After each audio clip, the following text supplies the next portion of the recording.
하나님의 말씀은 요한복음 17장 4절로 6절입니다. 아버지께서 내게 만들라고 주신 그 일을 내가 이루어 아버지를 이 땅에서 영광되게 하였사오니 아버지여 창세전에 내가 아버지와 함께 가졌던 영광으로서 이제 아버지와 함께 나를 영광되게 하옵소서. 이 세상에서 내게 주신 사람들에게 내가 아버지의 그 이름을 나타내었나이다.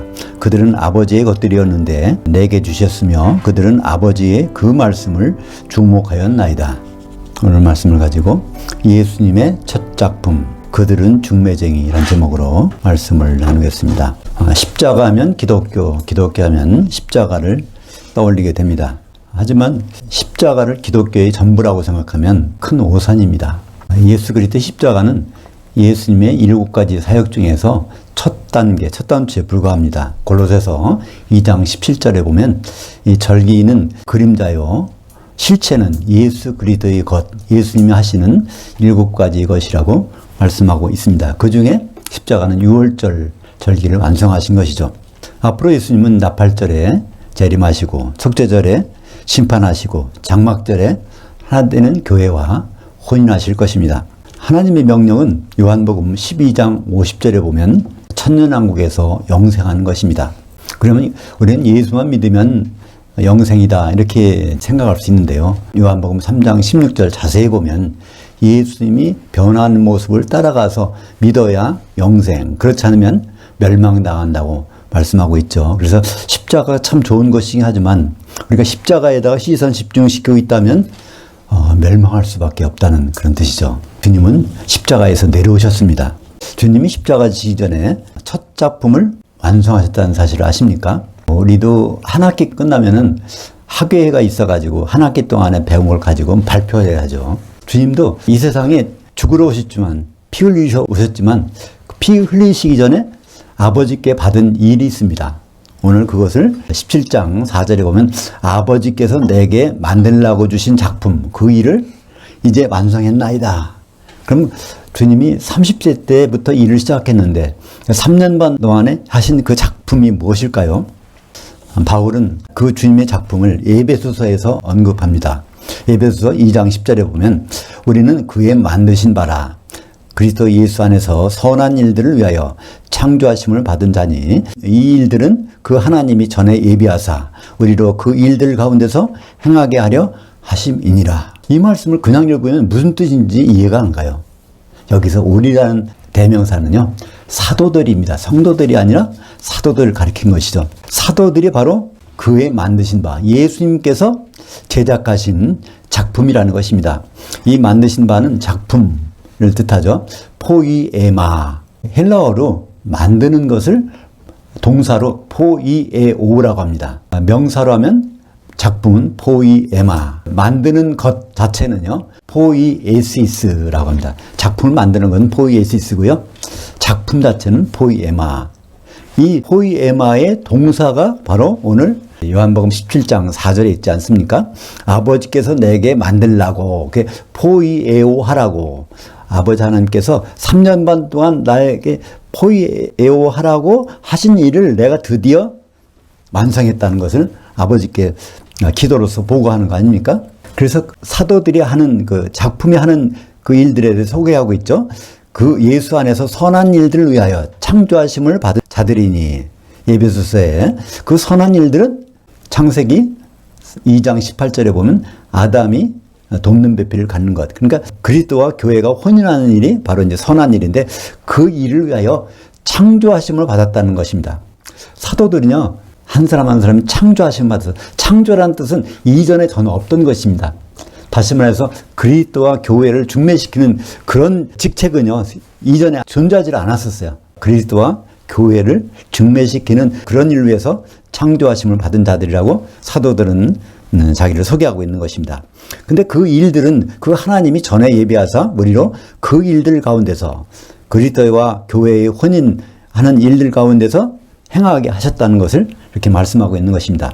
우리는 보통 서로 인사하고 또 교제할 때 그렇죠. 당신은 바로 하나님의 작품이다. 당신은 사랑받기 위해서 태어난 사람이다. 그런 말을 많이 합니다. 좋은 말이긴 해요. 근데 그 말을 하는 동안에 우리는 뭘 잊어버려야 될까요? 하나님이 첫 작품이 무엇인지, 하나님의 최종 작품은 무엇인지 그거를 잊어버리게 됩니다. 거기에 집중하다 보면 오늘 예수님이 말씀하신 그리스도의 첫 작품은 바로 사도들을 중매쟁이로 세우시는 그 일이 첫 작품이고, 마지막 작품은 무엇일까요? 어린 양의 신부로 우리 교회를 만드는 어린 양의 신부 자체가 이제 최종 작품이 될 것입니다. 그래서 우리는 아직은 하나님의 작품이 아니에요. 하나님 작품을 위해서 선택된 사람들인 것입니다. 주님의 첫 작품인 사도의 역할에 대해서 에베소서 2장 20절에서 말씀하고 있죠. 너희는 성도들, 교회는 그 사도들 곧 선지자들의 기초석에 세우심을 입은 자들이라. 그래서 사도들을 중매쟁이로 작품으로 소개하면서 교회에 대해서 말씀하고 있는 것입니다. 이 관계, 사도들과 성도들의 관계는요, 이건 끝까지 갑니다. 교회의 완성품이 바로 새 예루살렘 어린 양의 신부죠. 근데 거기에 바치고 있는 기초석이 바로 12사도 아닙니까? 요한계시록 21장 14절에 보면 그 성, 예루살렘 성의 성곽에는 12기초석들이 있고 그 위에는 어린 양의 12사도들의 12 이름들이 있더라. 하나님의 첫 작품은 어디까지 가요? 새 예루살렘 그 기초석까지 계속해서 가는 것을 볼 수 있습니다. 그러니까 사도들의 말씀이 기초가 되지 않는 교회라고 하는 그리스도와 상관없는 하나의 친목단체에 불과합니다. 이 세상의 어떤 명칭으로 어떤 교회라고 하지만 정말 100% 사도들의 말씀을 기초로 해서 세워지지 않았다면 하나님 보시기에는 어떻게 보면 쓰레기에 불과할지 모르겠습니다. 교회의 기초석이란 다른 말로 표현하면 그리스도의 중매쟁입니다. 우리는 중매쟁이를 통해서 혼인까지 골인할 수 있는 거죠. 고린도후서 11장 2절 같은 사도 바울이 자기들이 하나님의 작품이라 그러는데 그 작품이 무슨 일을 하는 건지를 고린도후서 11장 2절에 소개하고 있습니다. 내가 사도가 너희를 교회를 정결한 한 천으로 한 남편인 그리스도께 드리려고 중매했음이로다. 교회는 그리스도와의 거룩한 혼인을 앞두고 있습니다. 성경 전체를 요약한다면 에베소서 5장 31절과 32절이라고 할 수 있습니다. 거기 보면 그러므로 남자가 부모를 떠나 그의 아내와 합해서 그 둘이 한 육체가 될지니 이 비밀이 크도다. 창세기 2장 24절에서 아담과 하와의 혼 얘기가 그게 앞으로 나타날 그 일에 대한 열쇠라는 것입니다. 나는 그리스도를 향하여와 교회를 향하여에 대해서 말하노라. 거기에 에이스라는 전치사가 붙었어요. 그리스도가 지금 당장 결혼하는 거, 교회가 당장 결혼하는 것이 아니라 앞으로 과정을 거치면은 그때 가서 혼인하게 된다는 것. 이것이 하나님의 큰 비밀이라는 것을 말씀하고 있죠. 바울은 사도로서 자기가 무슨 일을 해야 되는지를 잘 알고 있습니다. 골로새서 1장 25절에 보면 이 부분을 다시 고백하고 있습니다. 내가 사도로서 교회의 일꾼 된 것, 그것은 그 하나님이 너희를 위하여, 교회를 위해서 내게 주신 직분을 따라, 중매쟁이 직분을 따라 그 하나님의 그 말씀을 이루려 하심이라. 여기 하나님의 그 말씀, 정관사가 있어요. 교회에 대한 하나님의 그 말씀은 어디서 처음 나올까요? 창세기 2장 24절이 바로 교회에 관해서 하나님이 처음으로 말씀하신 그 부분이 아니겠습니까? 그 남자가 부모를 떠나 그 아내와 앞에서 한 몸을 이루라고 한 그 말씀 속에 그의 아내가 교회니까 그렇습니다.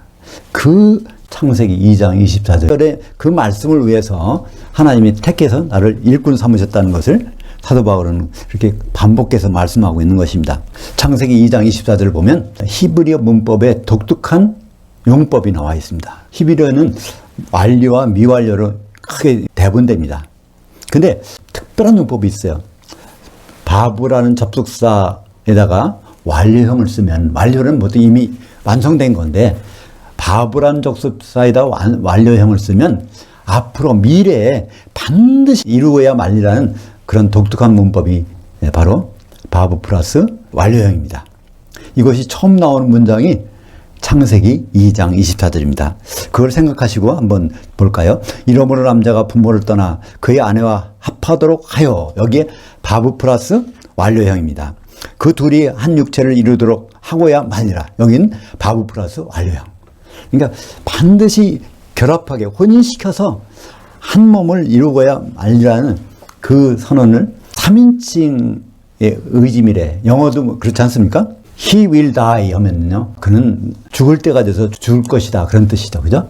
근데 he shall die 하면 어떻게 됩니까? 그를 죽도록 내가 하리라. 그러니까 내가 죽이겠다는 것입니다. 그죠? 이 똑같은 용법이 바로 창세기 2장 24절을 영어로 보시면 NIV 같은 경우는 그냥 will로 돼 있어요.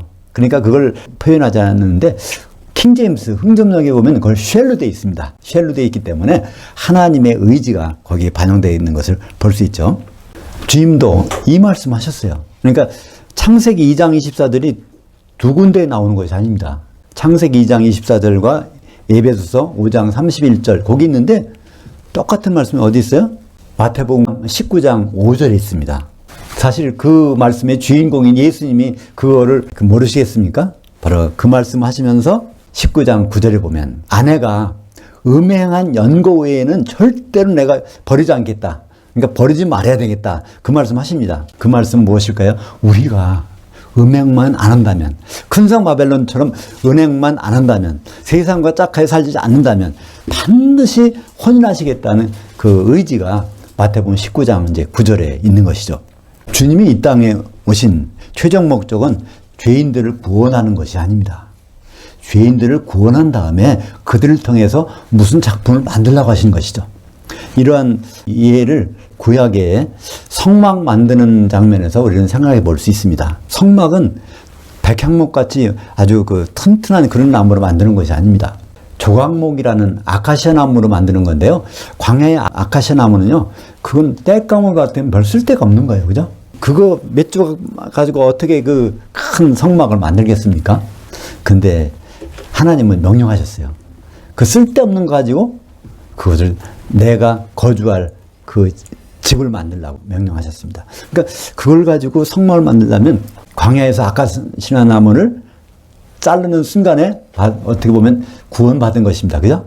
그 다음에는 거기서 자르는 것을 끝나면 아무것도 아니잖아요. 거기서 잘라가지고 대패질하고 톱질하고 해서 이거 조각을 만듭니다. 조각을 다 사이사이 연결해갖고 큰 널빤지를 만드는 거예요. 높이가 4m 50. 그 정도 넓은 걸 만드는데 거기 몇 조각이 들어가겠어요? 수백 조각이 거기 들어가서 한 널빤지를 만들 것입니다. 그 널빤지를 만든 다음에는 그거를 금으로 코팅을 시킵니다. 그래서 48개를 가지고 성소와 지성소를 만드는 것이 성막 만드는 것입니다. 그래야 하나님께서 임재하셔서 만나시겠다는 것입니다. 그것은 모형입니다. 우리 교회가 그렇게 지어질 때 하나님이 우리와 함께 하신다는 그런 모형인 것이죠.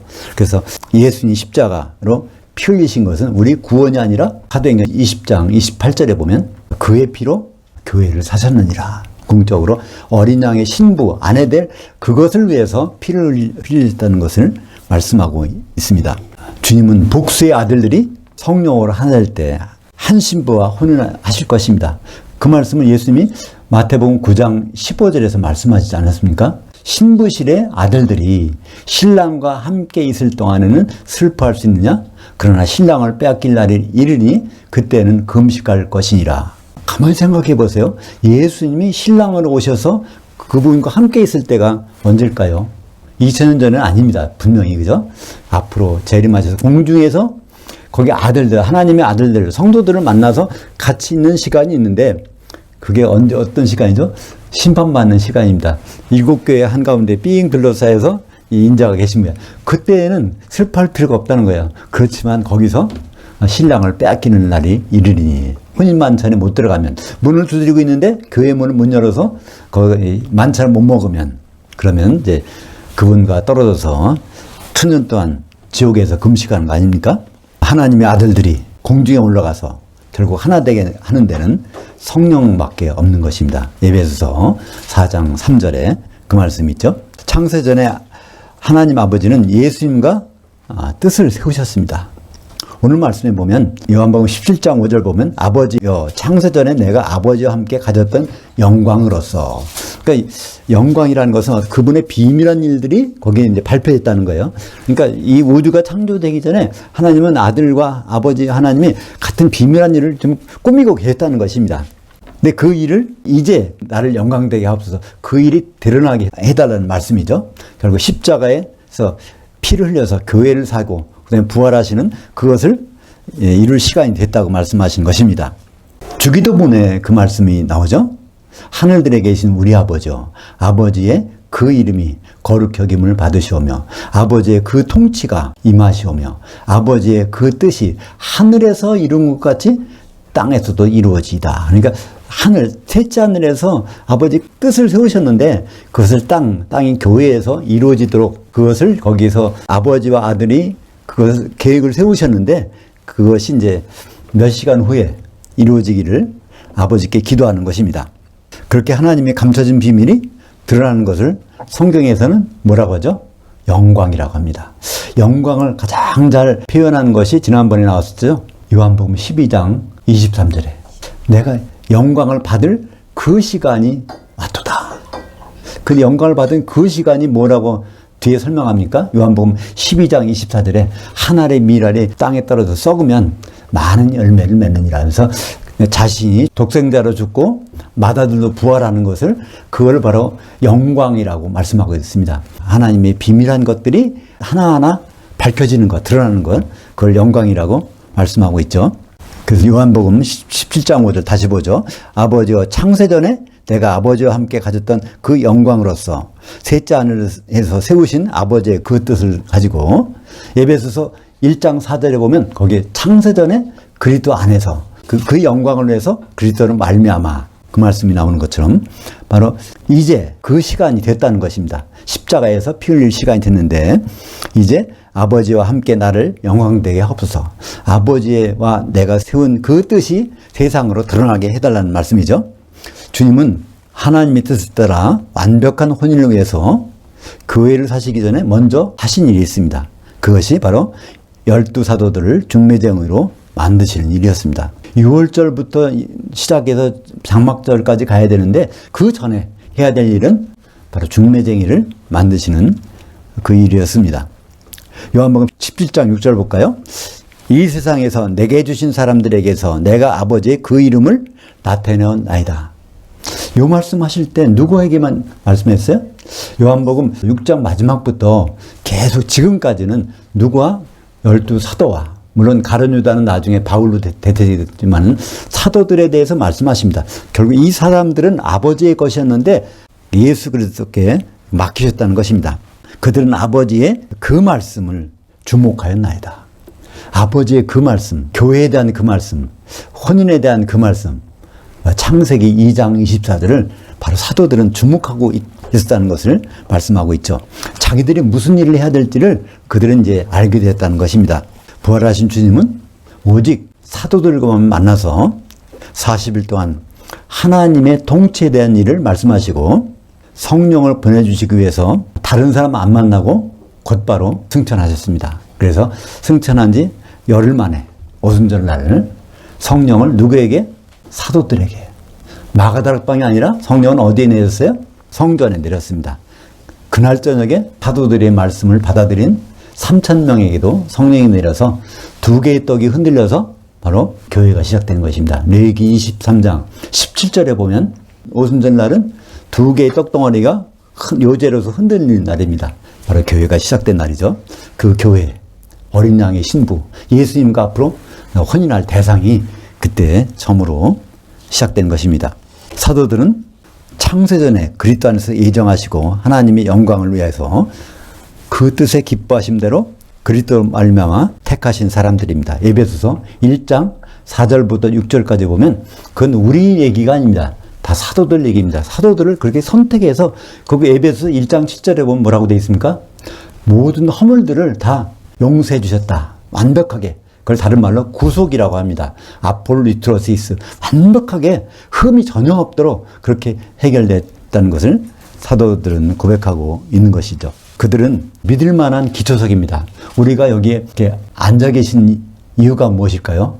우리는 이 밑바닥이 꺼지지 않는다는 것을 믿기 때문에 편안하게 앉아 있습니다. 그죠? 사도들을 그 기초석으로 주셨습니다. 흠이 절대 없는, 절대로 무너지지 않는 가장 안전한 사도들을 기초석으로 주시고 그들은 또 중매쟁이여서 그들 말만 잘 듣고 있으면 결혼해서 실패할 이유가 전혀 없다는 것입니다. 그들은 안전한 기초석이고 믿을 만한 중매쟁이입니다. 최종 영광은 하나님의 어린 양의 혼인으로 나타납니다. 요한계시록 19장 6절에서 7절, 8절에 보면 하나님의 통치가 완성되는데 하나님의 영광 거기서 드러나는 장면이 나오지 않습니까? 하나님이 계획했던 그리스도와 교회의 혼인이 요한계시록 19장에서 드디어 이루어지는 것입니다. 공중에 올라가면 바로 그 자리가 그리스도의 심판대인데 그때 예수님은 어떻게 말씀하실까요? 미리 한 말씀을 해주신 것이 있습니다. 마태복음 25장 양과 염소의 비유는요, 그 왕이 예수님이 그 자리에 오시면 그렇게 하시겠다는 거예요. 어떤 말씀일까요? 마태복음 25장 40절 여기 이제 장사한 양들이 여기 그리스도 심판대에 있는 내 형제들 12사도들 중에서 지극히 작은 자 하나에게 한 것이 곧 내게 한 것이니라. 우리는 얼마든지 주님을 만날 수 있고 대접할 수 있어요. 어떻게 해요? 사도들의 말씀을 지극히 작은 부분까지라도 꼼꼼히 대접할 때 우리는 주님을 대접한 것으로 여기시겠다는 것입니다. 주님을 대접하고 싶다면 사도들의 꼴을 작은 부분까지 꼼꼼히 섭취해야 됩니다. 그것이 영벌받지 않고 영생에 이르는 길이기 때문에 그렇습니다. 사랑하는 여러분, 사도들은 6월절 전에 완성하신 주님의 첫 작품입니다. 다가오는 장막절에 최종적 작품이 탄생할 것입니다. 중매쟁이로 세워진 사도들의 말을 잘 받아들여서 심판날에 우리가 장사한 양들로 변화돼서 한 세마포 옷을 함께 입는 주님의 최종 작품이 되시기를 주의 이름으로 축복합니다. 기도하겠습니다. 하나님 아버지, 오늘 주님이 3년 반 동안 만드신 작품 발표 장면을 보았습니다. 결국 우리가 최종 작품으로 발표될 터인데 그때까지 사도들의 말씀을 잘 받아서 최종 작품에 설 수 있도록 인도하여 주시옵소서. 예수님 이름으로 기도합니다. 아멘.